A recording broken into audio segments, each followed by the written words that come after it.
أعوذ بالله من الشيطان الرجيم بسم الله الرحمن الرحيم الحمد لله رب العالمين والصلاة والسلام على أشرف الأنبياء والمرسلين نبينا محمد صلى الله عليه وسلم وعلى آله وأصحابه ومن تبعه بإحسان إلى يوم الدين اللهم عز وجل falënderojmë falën dhe ndihmën vetëm prej Tij kërkojmë paqja dhe bekimi i Allahut qofshin mbi pejgamberin ton Muhammedin sallallahu alaihi wasallam, familjen e tij të pastër e të ndershme, shokët e tij të drejtë dhe besnik, dhe të gjithë ato që rrugën e tij e pasojnë deri në ditën e gjykimit. Të dashur vëllezër, Allahut jemi falëndërues për çdo begati dhe mirësi, e veçanërisht që në ka udhëzuar në Islam, duke pas parasysh, sidomos në ditët e sotit, në këtë kohë të vitit,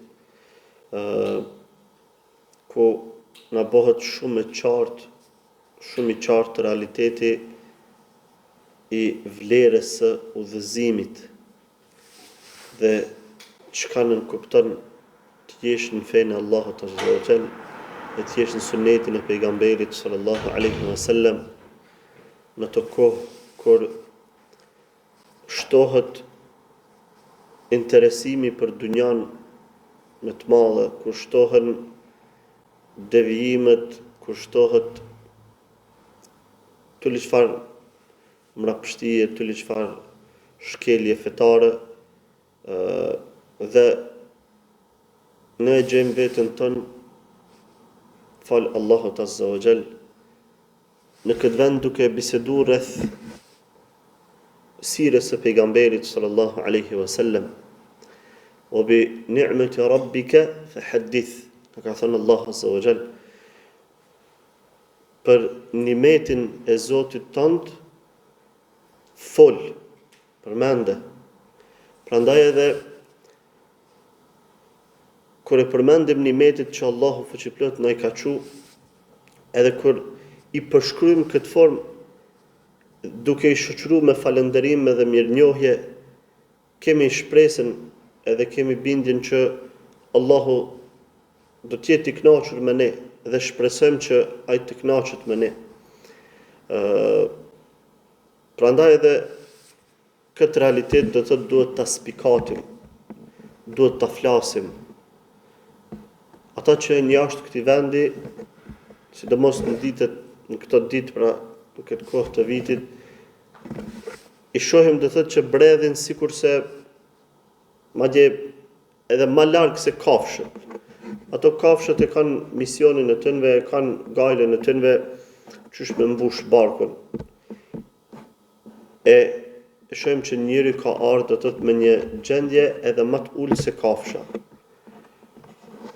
Neve nuk kemi kurfar imuniteti e as nuk na ka Allah azza wa jall borxh që neve më na udhëzu edhe më na prun këtë vend.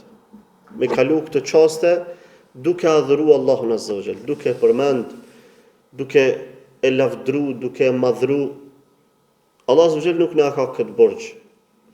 As nuk kemi një farë imuniteti prej lindjes që ne do të me qenë të udhëzuar, po kjo thjesht është begati prej Allahut azza wa jall, sikur se çdo begati tjetër. E kur po them pse në këtë kohë, sepse në këtë kohë shtohet edhe gafleti edhe tek besimtarët.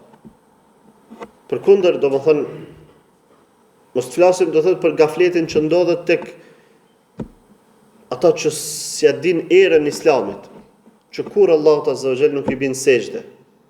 Për ta mos të flasim. Gjendja atyre është, domethënë, katastrofike, që Zoti e kanë dunjan, Zoti e kanë komoditetin, Zoti e kanë parën. Mirë po, një gaflet në këtë kohë i kap edhe besimtarët. Pa kujdesia. Dhe shohim dhe thotë që ma pak frekuentohen xhamit, ma pak frekuentohen vendet ku përmendet Allah azza wa jall, sepse është hap sezona e dunjas, sezona e do thot komoditetit, ata që vinë prej vendeve të perëndimit, le që sjellin do thot prishje të ndryshme, mirë po, edhe këta musliman që i kem këtu me gjithë islamin e tyre të vyshk edhe të brisht, bin prej e mentalitetit tyre edhe e harrojnë Allahun Azza wa Jall gjatë kësaj kohe. Ajo është harresi Allahut Azza wa Jall. Sepse ne e dim do thotë që pasi të kaloj kjo sezon, kanë me u kthy njerëzit sërish apet në për xhamia, në për frekuentim të ligjëratave, deri në atë pikë do thotë vjen që disa xhamia ose disa vende ku mahen takimet e këtilla detyrohen që me ndërprej. Pse? Sepse tash është sezoni i gërbëxhive, sezoni i fluksi i madh i punës e tjera, duhet me ndërprej. Kjo vjen si pasojë mos interesimit dhe gafletit. E në këtë kohë është pazari i madh tash. Pazari i ibadetit është i madh. Sa herë që ka kohë gafleti, atëherë dini që pazari ngritet. Edhe Allah Azza wa Jall e shpërblen robin në kohë gafleti shumë fish në krahasim me shpërblimin që e jep në kohën kur gjithë njerëzit pastaj i kthehen për ditëshmërisë tyre me adhuru Allahun Azza wa Jall. Gjatë kohës dimnit ose themi të vjeshtës së pranverës edhe diku aty në fund vitit apet ndodh një gaflet i këtill, mi po gjatë kohës së vjeshtës pastaj pranverës e shohim që njerëzit kthehen, i frekuentojnë vendet e dhikrit, por atëherë gjithë pa bojmë. Nuk është shumë problem.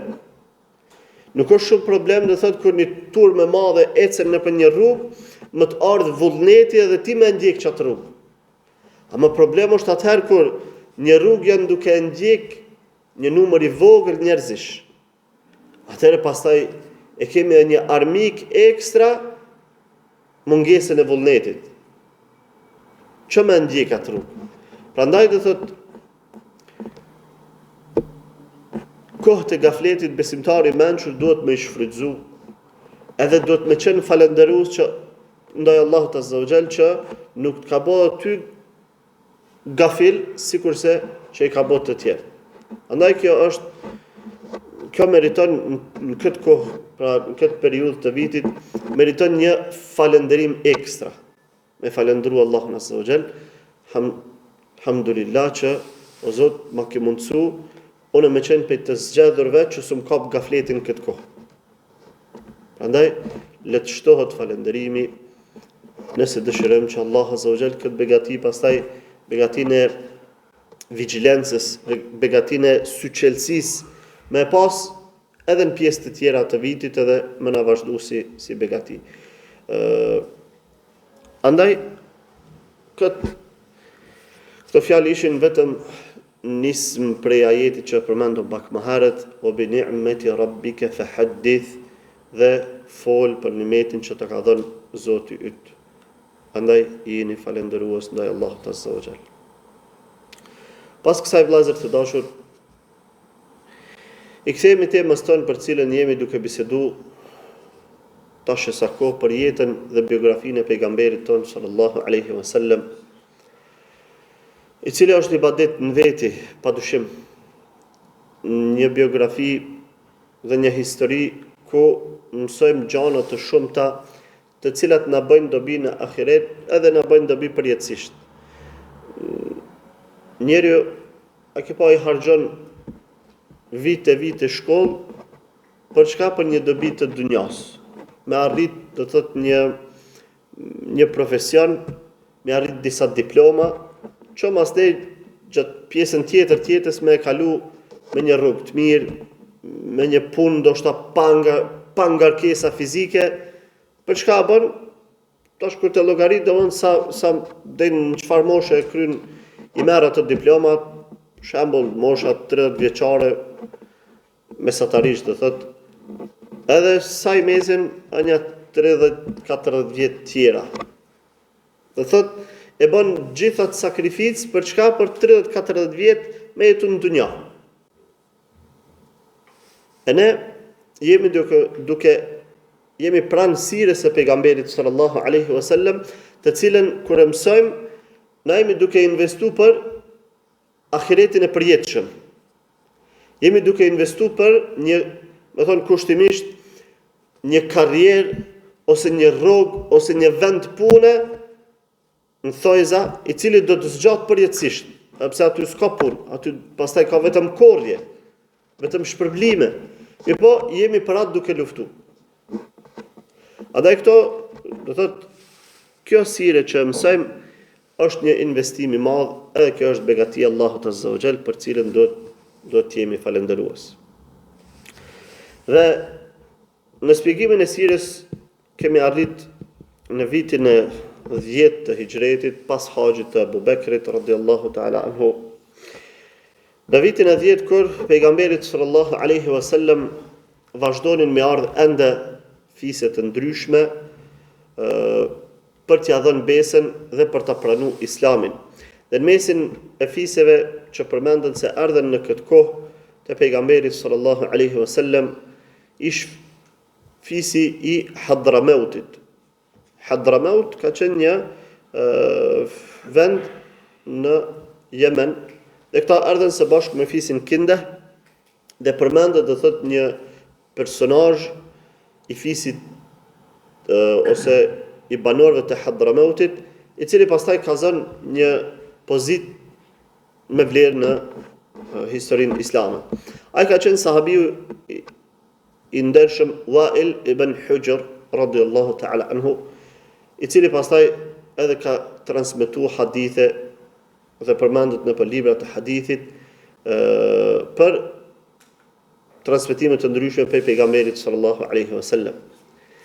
Dhe Wa'il ibn Hujr ka qenë prej bijve të mbretërve, do thot në vendin e vet ka qenë djali i mbretit të fisit të vet. Dhe e kanë respektuar dhe e kanë ngrit banorët e atij vendi. Dhe gjatë rrugës duke ardhur për në Medinë, përmendet që kishin rrethu një grup armiq të Wa'il ibn Hujrit, do thotë familjes së tij, dhe e kishin kap. Dhe tregon Suwaid ibn Handala, cili ka qenë aty prezent radhiyallahu ta'ala anhu, thot gjatë rrugës për në Medinë ardhen disa armiq dhe kapën Wa'il ibn Hujrin. Mirë po, duket se ata nuk e njihshin mirë. A është ky taman i biri i mbretit që ne po synojmë apo jo? Dhe doli, do thot mesin e atyre shoqëruesve që ishin, doli një ide që me dal dikush me ju betu këtënve se ky nuk është personi që po kërkon. Ama njerëzit hezitonin, se kjo i bjen mu betu ashtu, është gënjeshtër e tjera. Edhe qoftë Suwaid ibn Handala radhiyallahu ta'ala anhu, dhe shkon para tynve dhe betohet, thot innehu akhi, ju betohem se kjo është vllau im. Ju betohem se është vllau im. Dhe kur e shohin ata që ky u betu, atëherë lirojnë Wa'il ibn Hujrin radhiyallahu ta'ala anhu. Tash kur arrinte pejgamberi sallallahu alaihi wasallam në Medinë, Suwaid ibn Handala i tregon pejgamberit sallallahu alaihi wasallam, i thotë ja Rasulullah, kështu ka ndodhur. E nxunën, ama ata që ishin me ne ngurronin, do thotë që me u betu se ky është vllau, ne joni për tënve me dal dhe me thonë ky është vllau im.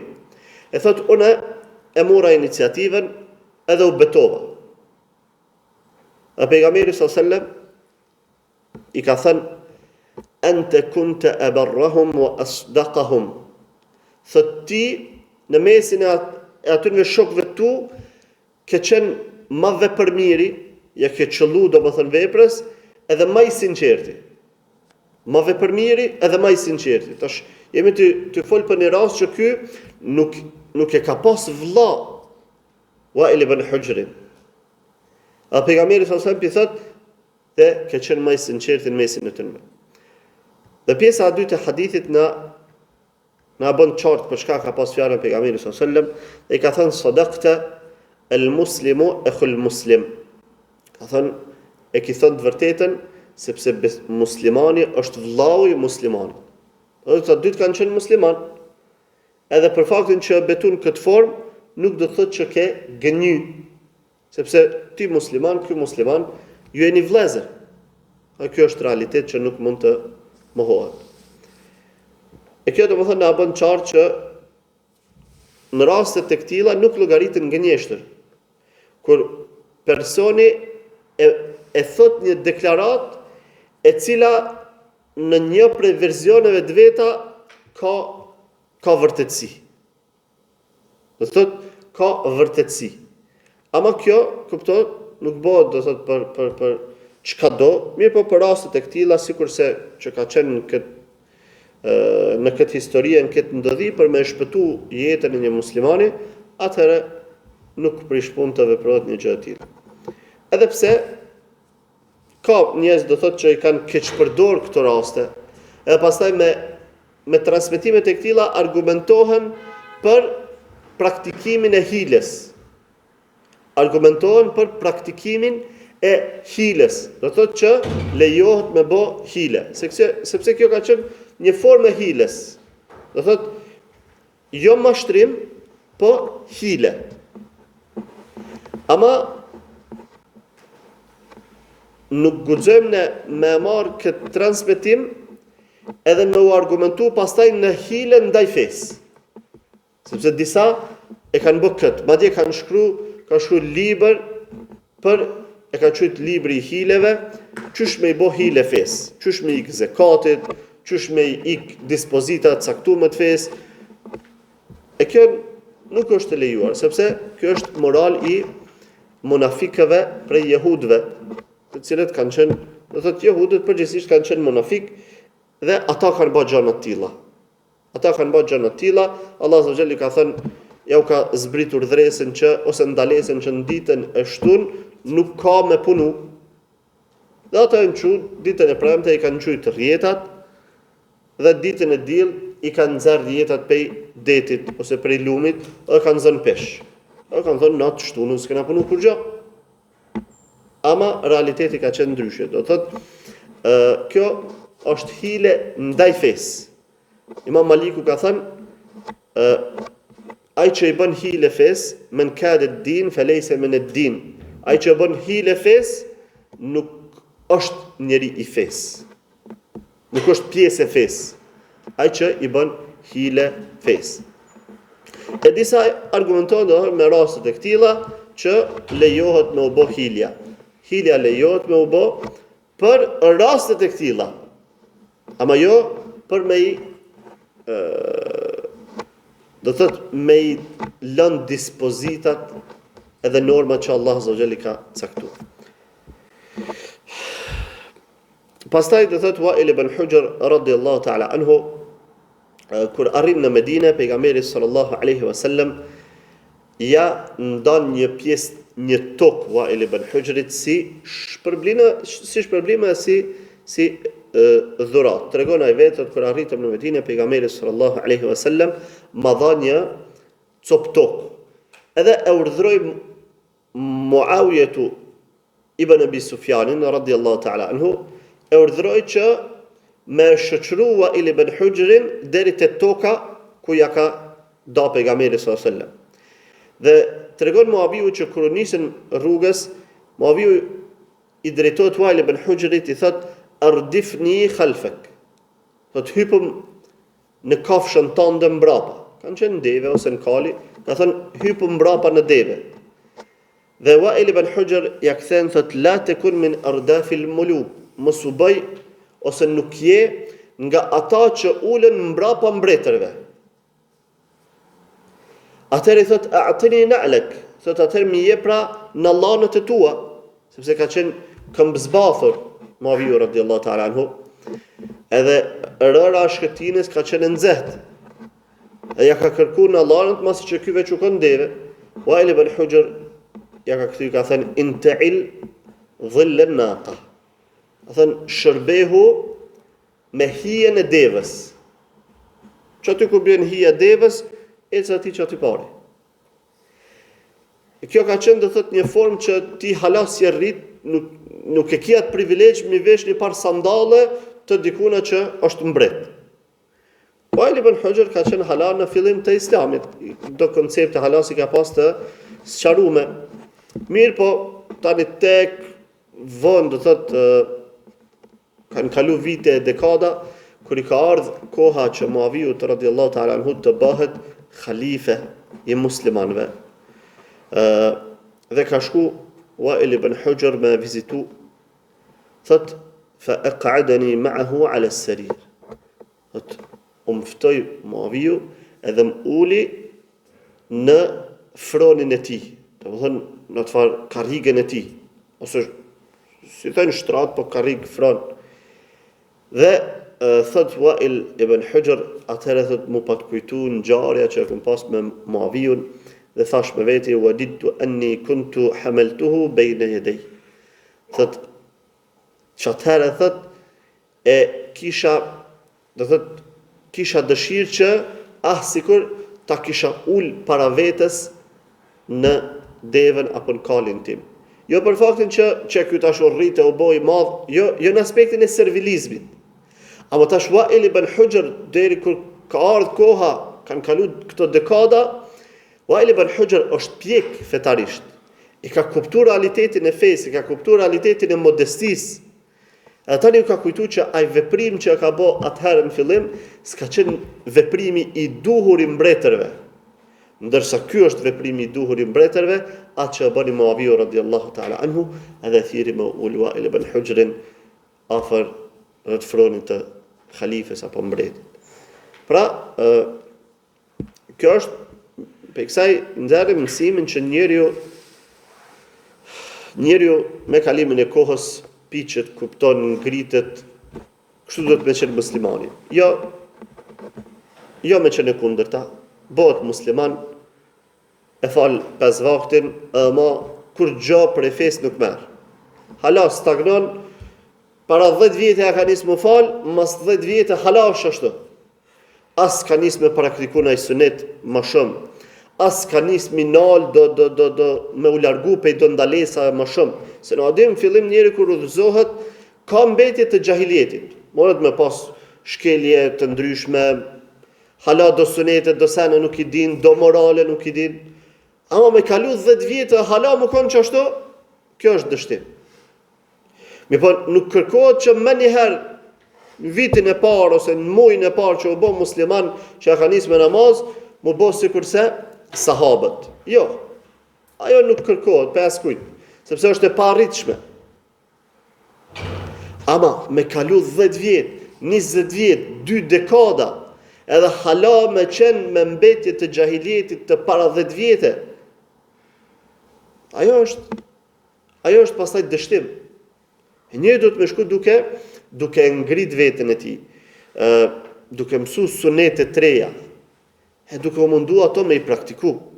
Pastaj duke mësu morale të reja, edhe me stolis veten me to, duke i mësu ndalesat cilat janë, edhe me u largu për të me ka daldal. Nuk po them që mas 20 vjetë do të më bëha pet me lache. Jo. Pet njeriu, hala hek njeriu. Sufjan al-Thauri 40 vite thot ku me hek me kod me sinqeritetin, me niyetin e tij, 40 vite. Thot, edhe pse kalon kohë gjatë, njeriu hala mund të me pas mungesa në fe. Ama jo me qenë sikur se në ditën kur ka hyrë në Islam me komplet ato far moralet e gjahiljetit, e shkelet e gjahiljetit. Ama do të me shku duke përmirësu veten. Na kemi, do thot, shembullin e Wail ibn Hujr radhiyallahu ta'ala anhu, që e përmendum. Tash, domethënë, është shumë e pakopshme, shumë absurde me menduar një sahabi me një çështje të tillë ndaj dikujt. Rriti në tokë, vazhdoi, nëse mi mësu mi pa kështu sahabët. Sepse sahabët kanë qenë të edukum në frymën e pejgamberit sallallahu alaihi wasallam. Të butë, të afërt, të modest, të mëshirshëm, ama e përmendëm që Wail ibn Hujr ai kishte dita parë që ka në Medinë te pejgamberi sallallahu alaihi wasallam. Dhe kish nevojë morali i tij të gdhendet, personaliteti i tij të gdhendet, e të bëhet pastaj sikur çysh është bë në fund domethënë mas disa dekadash. Andaj kjo le të jetë mësim, do thotë për çdo musliman, për çdo kon që nuk ban me stagnu, sepse stagnimi i bën që je të shku mbrapa. Njeriu gjithmonë është ose ty ec përpara ose ty ec mbrapa. S'ka jo mnalun, jo, nëse e nal, atëherë je duke ec mbrapa. Por duhet kadal dale, qoftë me hapat të vegjël, me përmirësu veten. Ka dikush ndoshta në fillim të Islamit janë nis me farze, veç farze ti fal. Zban mas 10 vjet hala më veç me farze. Ku i ki sunetet, a fal vitrin, ose fal vitrin, valla s'po muj, po nisja përmirësoj veten, kadal dale. Mas 30-40 vjet a ki namaz nafile, as ki namaz nafile. Do thotë namaz natës. Ku është agjerimi nafile me bon ajher në të hanë të tajte në ma jo me mbet, domethënë, me stagnu, ose ndalesën e shkeleve të ndryshme, domethënë, fetare. Dhe Wa'il ibn Hujr radhiyallahu ta'ala anhu, arsyeja pse përparoi mas nej, erdhi në atë pikën që në ditën kur u taku me Muawiun si khalife, i ra pishmanit sikur të kisha vepruar ndryshe atëherë, këtë nuk e pati se i ardhë frymëzimi gjatë këtyre vite, i ardhë frymëzimi vetvetiu. Jo, ka qenë i interesuar për marrje të dijes. Dhe tregon vetë Wa'il ibn Hujr radhiyallahu ta'ala anhu, që masi ka shkuar në Medinë, çash ka qenë, do thotë, i interesuar për me marr dije dhe me kuptu realitetin, me mësu fen, thotë shkova një ditë, ju afrova pejgamberit sallallahu alaihi wasallam dhe thash vetë me veti, la anzuranna kayfa yusalli. Po do më nal me këqyr çysh po falet pejgamberi sallallahu alaihi wasallam. Kjo është domethënë vitin e 10. Po do më nal me këqyr çysh po falet pejgamberi sallallahu alaihi wasallam. Kjo është diçka thjesht, se Wa'il ibn Hujr nuk është ku ka në Medinë s'ukon të ju fal. Ai ka fal namazin. Ama unal me këqyr me përpikmëri pejgamberin sallallahu alaihi wasallam, më mësua edhe detajet edhe imtësitë e namazit.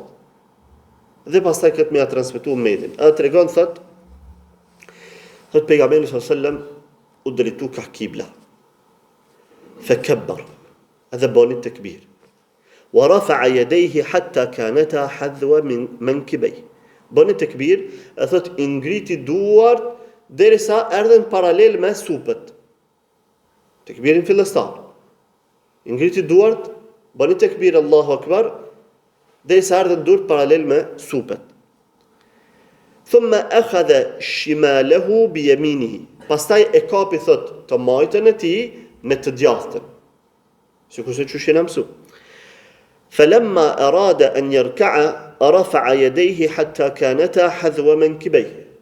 Thot kur boni me ra në ruku, fillimisht i ngriti duart derisa ishin paralel me supët.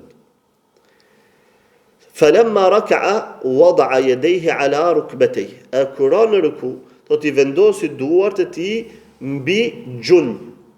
Do thot ajo molza e gjunit mbi to ka vendos dorën. فلما رفع رأسه من الركوع رفع يديه حتى كانتا حذو منكبيه. E thot kur ngriti kokën për rukus, au drejtu, të sërish ngriti duart derisa erdhen paralel me supët.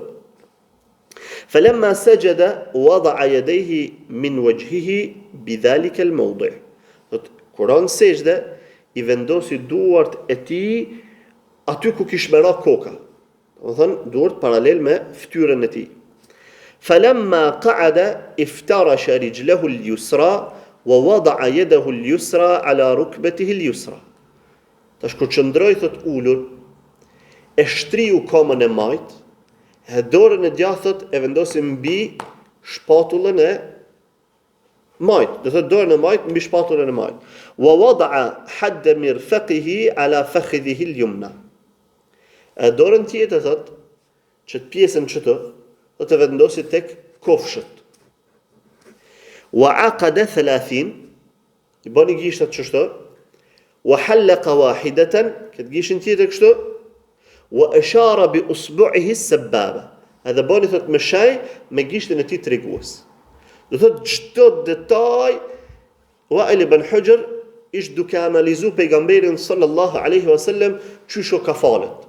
Çdo detaj, komën që shpekthejnë, gishtin që shpengrit, çysh I ka lidh gishtat, ku pe vendos, krejt.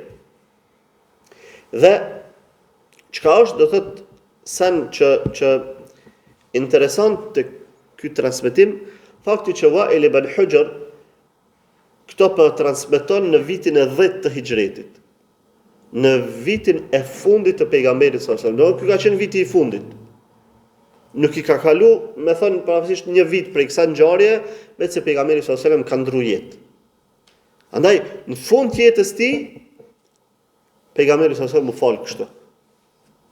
E kjo është kundër argument për ata llafazan që e qesin poshtë sunetin e pejgamberit sallallahu alajhi wasallam. Edhe e tjetërsojnë formën e faljes së namazit, të cilët e mohojnë ngritjen e duarve në namaz. Do thot, apo çfarë detaje Wa'il ibn Hujr e përshkryti. Kur do thot, në tekbirin fillestar I ngriti duart kaq. Para se me në ruku I ngriti duart. Kur u çupej rukus I ngriti duart. Ky është suneti I pejgamberit sallallahu alajhi wasallam. E jo më u bë sikur ata të cilët le që e qesin poshtë këtë sunet, por edhe bëjnë hajgare me njerëzit që praktikojnë këtë sunet. Sikurse imami I Ahlu Ra'yit që tregon Abdullah ibn Mubareku rahimahullah, thotë kemi qenë në Kufe, edhe kemi nisë me fal namazin. A mas namazit, imami I Ahlu Ra'yit ju ka drejtu Abdullah ibn Mubareku t'i ka thënë çka pata, a dëshë me flitërun namaz që është dur të kështua gjatë namazit a? Abdullah ibn Mubareku ja ka kthy, ka thënë nëse kum dasht me flitëru në herën e parë kur kum çu durt në tekbirin fillestar, atëherë pjesën tjetër të namazit pas na desh me flitëru. Do thotë kjo është hajgare me fe, hajgare me sunetin e pejgamberit sallallahu alajhi wasallam. E kjo pastaj është trashëguar domthonë tek këta që ndjekin ideologjinë e tij. Është trashëguar që me bë hajgare me sunetin e pejgamberit sallallahu alajhi wasallam. Andi të sotit të gjan plot për tyre me thënë, "Shka jeni ti bë kështu durve sikur po dal me flitërua, çka keni?" Kjo nuk shkon. E Wa'il ibn Hujr po transmeton në vitin e 10 të hijretit çysh e ka pa pejgamberi sallallahu alajhi wasallam duke u fal. E kjo është domethënë argument që ja u mbyll gojen atyre që kundërshtojnë këtë sunet. Ata që pretendojnë gjëra se pejgamberi sallallahu alajhi wasallam ka fal pa I ngrit duart në tekbire, çu shu përmend.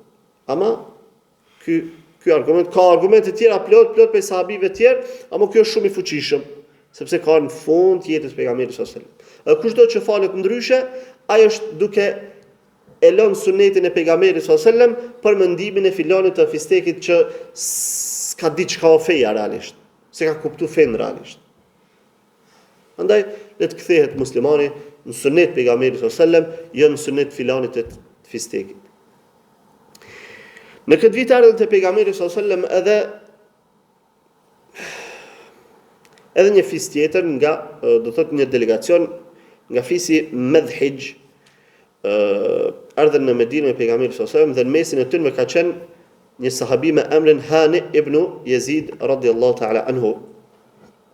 Dhe tregon ky Hani ibn Yazid do të patë më shku te pejgamberi sallallahu alajhi wasallam me popullin tam dhe e ka pas traditë të populli im njerëzit e mi me më thirr Ebul Hakam. Ebul Hakam. Kush e ka pas çet nofk? Ai kujtohet? Abu Jahl. Ebul Hakam. E kanë thirrë edhe Hani ibn Yazidin radhiyallahu ta'ala anhu, populli I vet. Dhe kur shkojnë në Medinë dhe I dëgjon pejgamberin sallallahu alaihi wasallam duke e thirrë me këtë emër, e thirr Hani ibn Yazidin edhe I thot Inna Allaha huwa al-Hakam wa ilayhi al-hukm. Falima tukanna Aba al-Hakam? I fol domethënë me shumë një qasje të butë dhe të bukur, të kujdesshme. Thot Allahu është al-Hakam. Vërtet Allahu është al-Hakam. Wa ilayhi al-hukm. edhe vetëm atij i takon gjykimi. Njëherë fillimisht ja sqaron realitetin e emrit El-Hakem.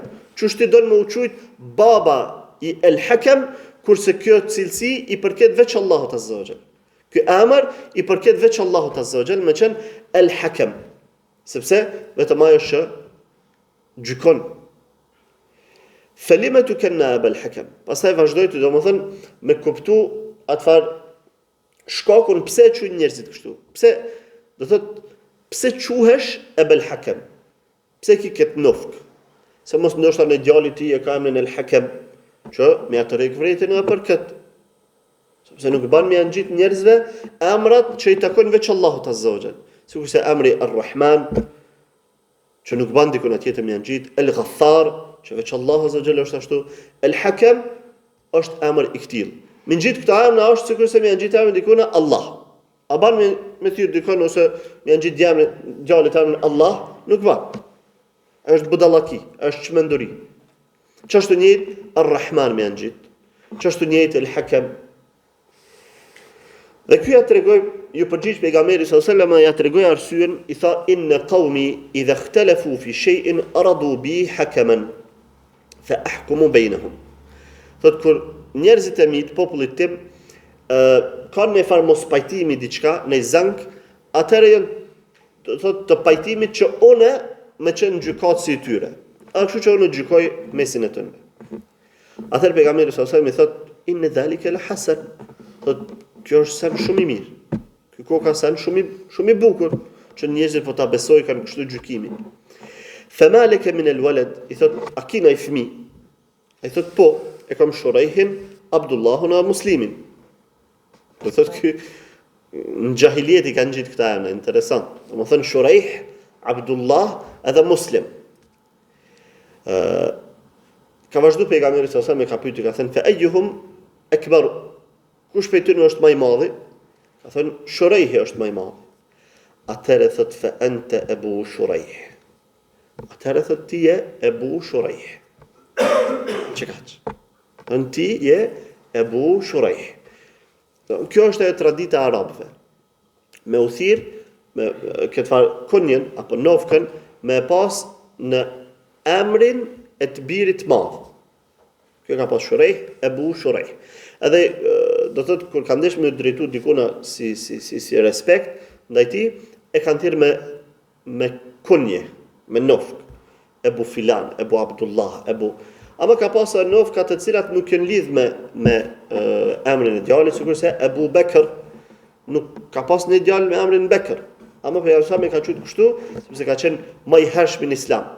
E Bekr i thënë atij fëmis të parë, domethënë të posalindur të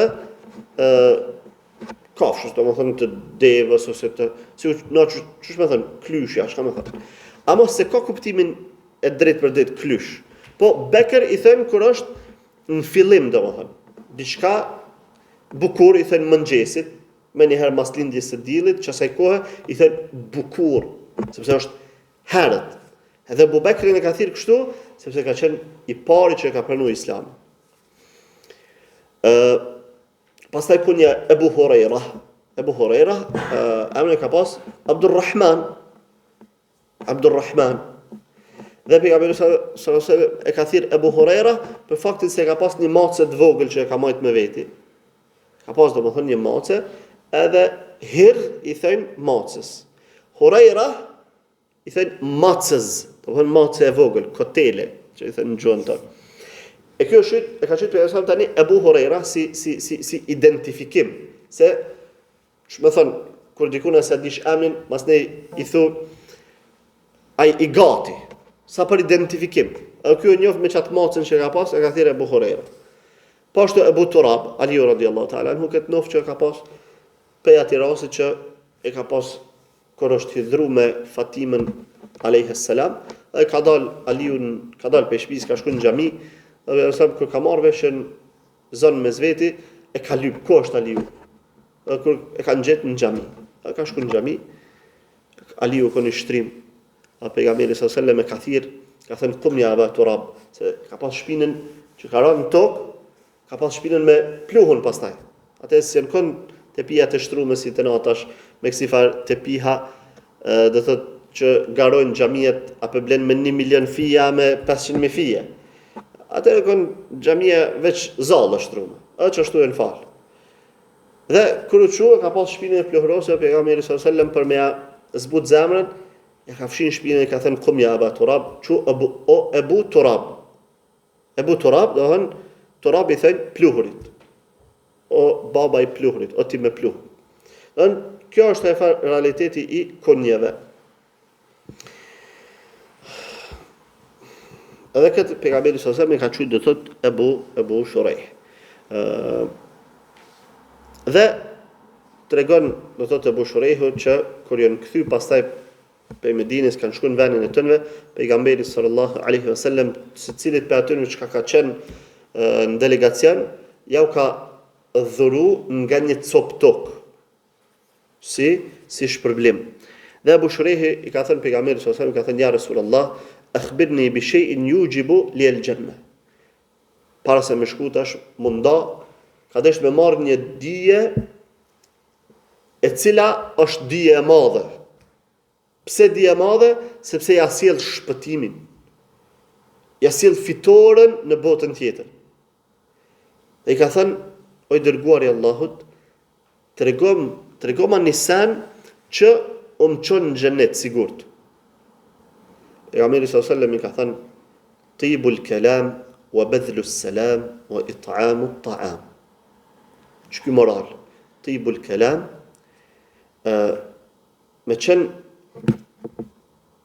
me përkthy kështu, me përshtatje goj amël, njeri që flet fjalë të mira, jo fjalë të vrashta, jo fjalë të ulta, jo fjalë të fllëçta, ama kur të fol fjalë të mira, fjalë të lehta, që kushdo që nin nuk ja ngarkon shpirtin. Ai ka të shamët me një, ta ngarkon shpirtin. Me një fjalë të vrashta, me një fyerje, me një domethënë ta ngarkon shpirtin.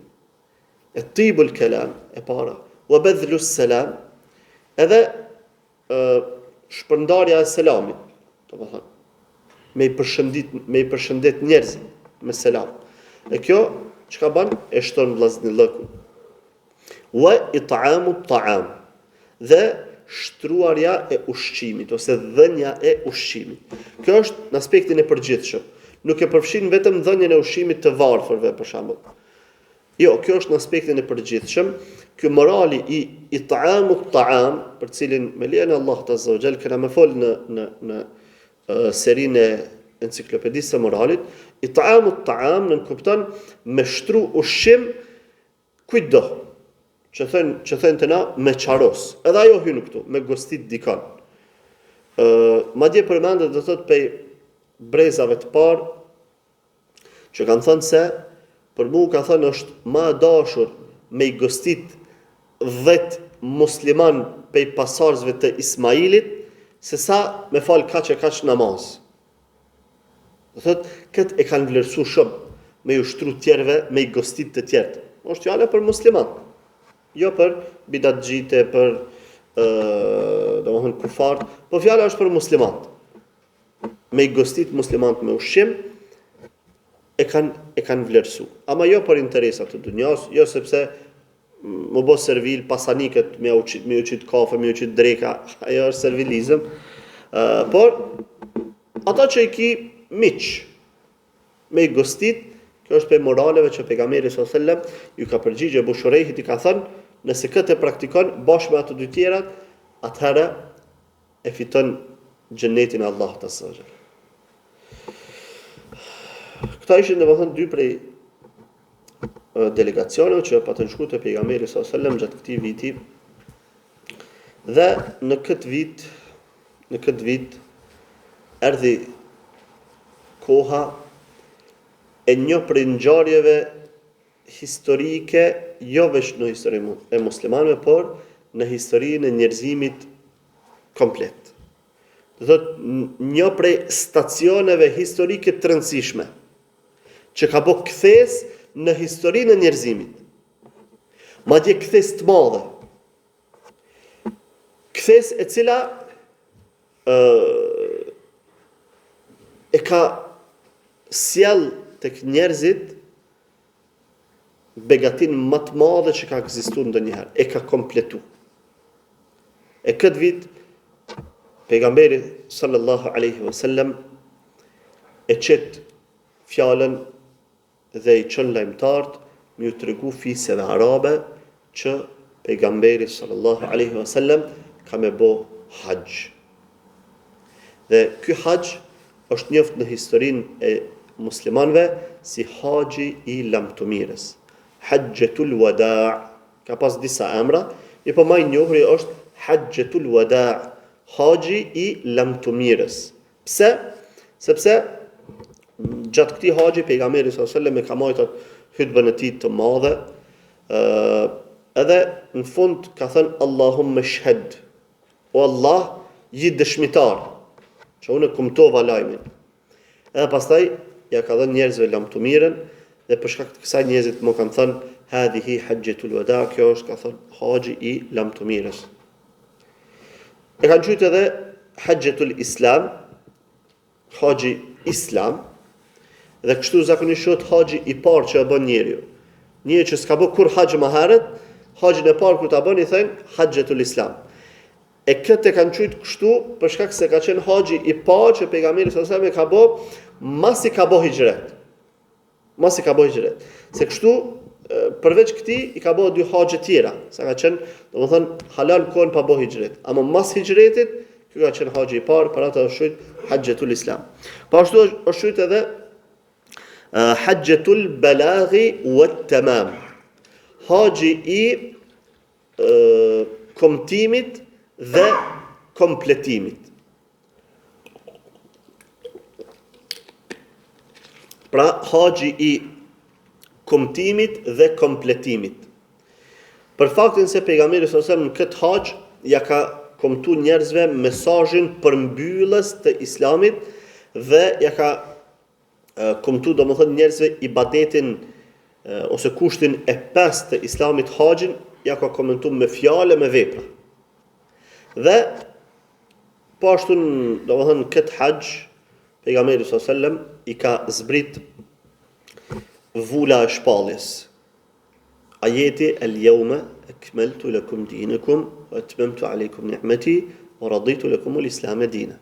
Sot e kum kompletu fenë juaj, edhe e kum përsos begatin time ndaj jush, dhe jam i kënaqur që Islami me qenë feja juaj.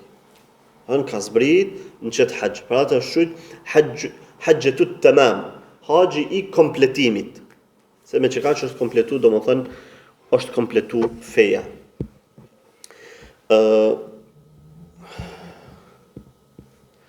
Pejgamberi sallallahu pra thamë që ka bërë dy haxhe më herët, tregon Xhabiri radhiyallahu ta'ala anhu, thot pejgamberi sallallahu ka bërë 3 herë haxh. Ka bërë 3 herë haxh.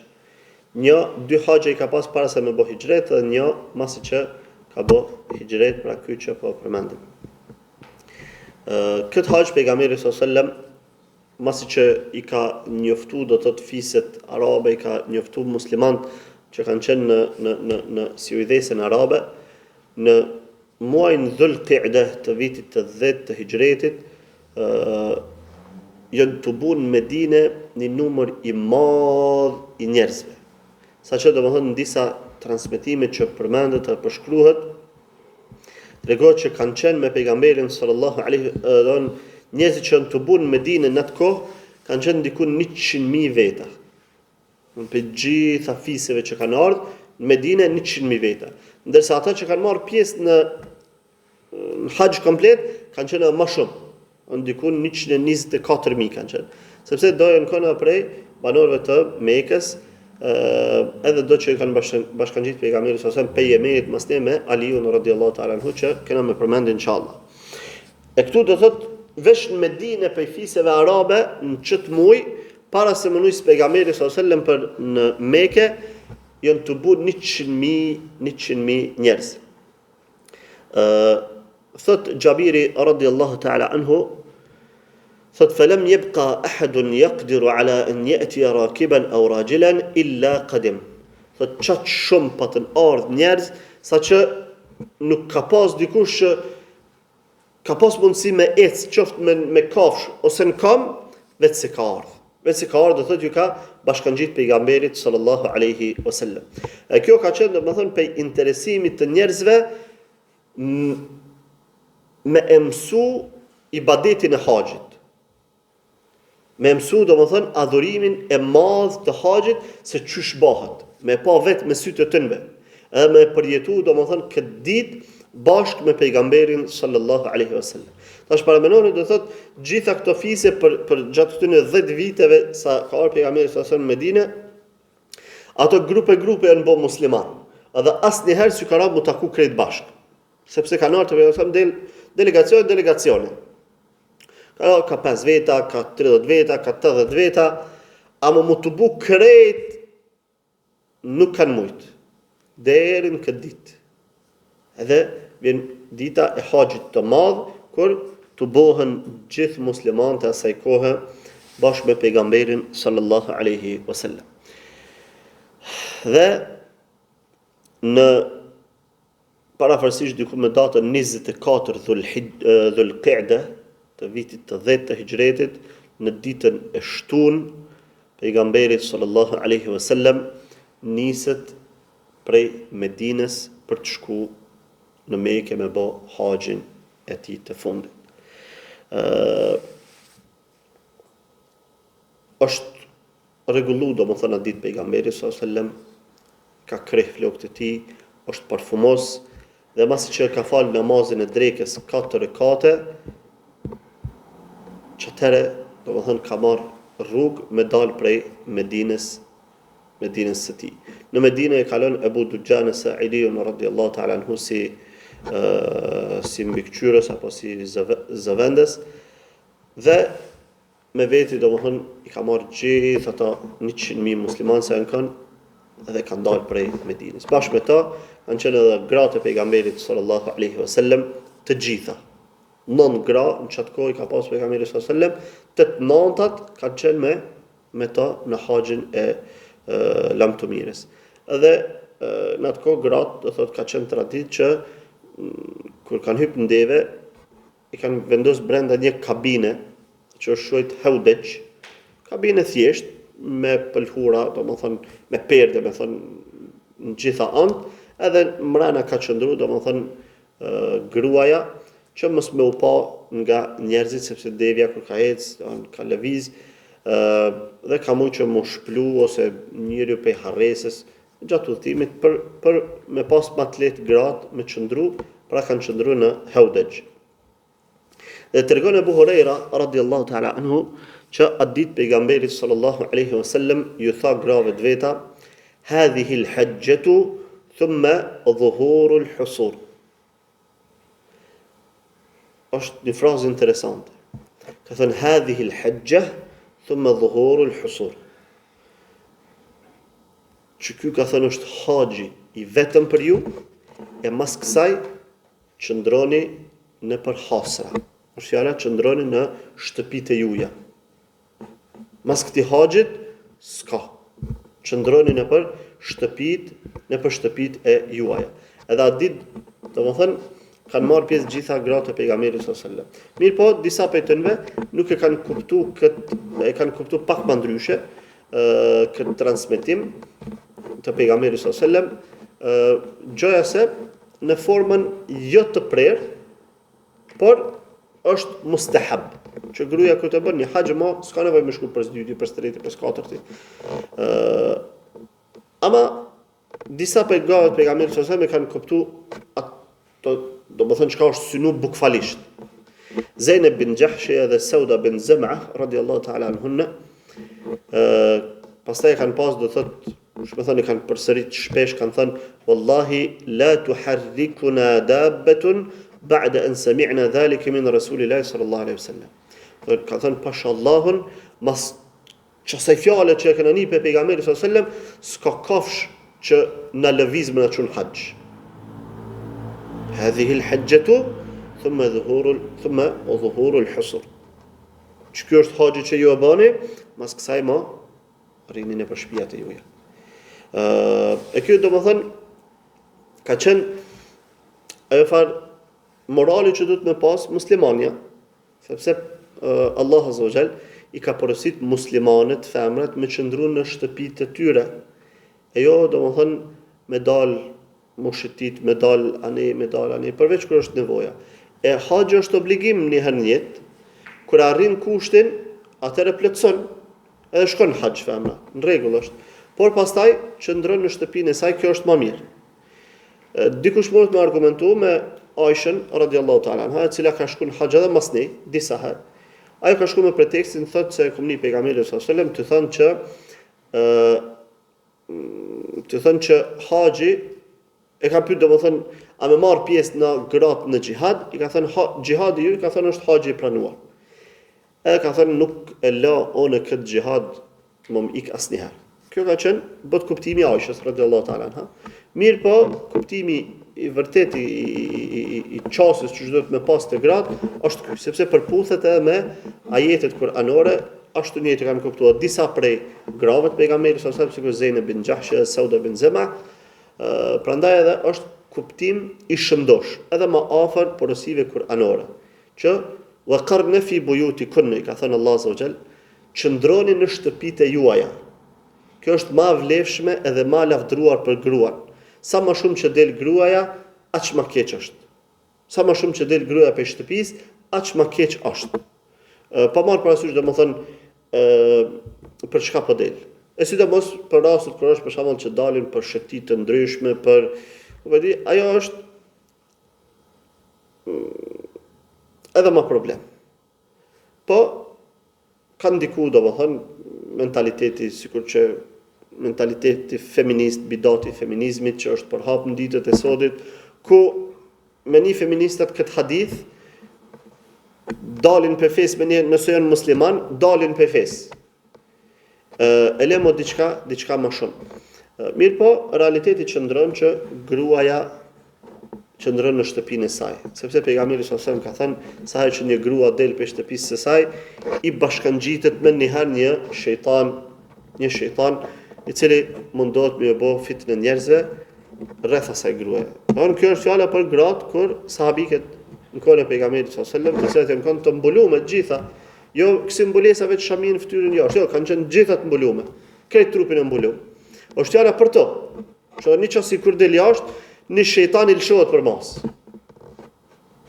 E çka do të thonë për rastet e tjera që është më rrezik. Ama kjo është suneti i pejgamberit sallallahu alajhi wasallam.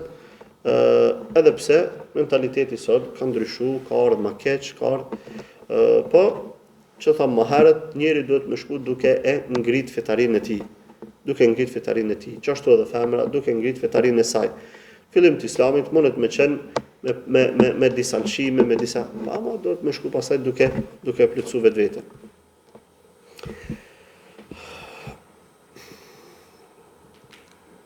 Pas kësaj do më thënë pejgamberi sallallahu alaihi wasallam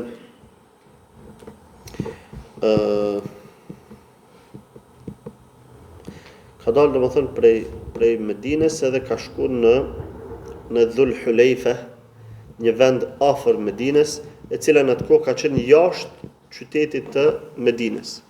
Ndërsa sot në qyteti Medines u shtrit në Kogja dhe aty do të thotë Dhul Hulejfe është brenda qytetit të Medines, është vendi që zakonisht ata do të thonë që kanë bërë umre ose haxh e din, arabisht i thënë miqat, më shkut te miqati.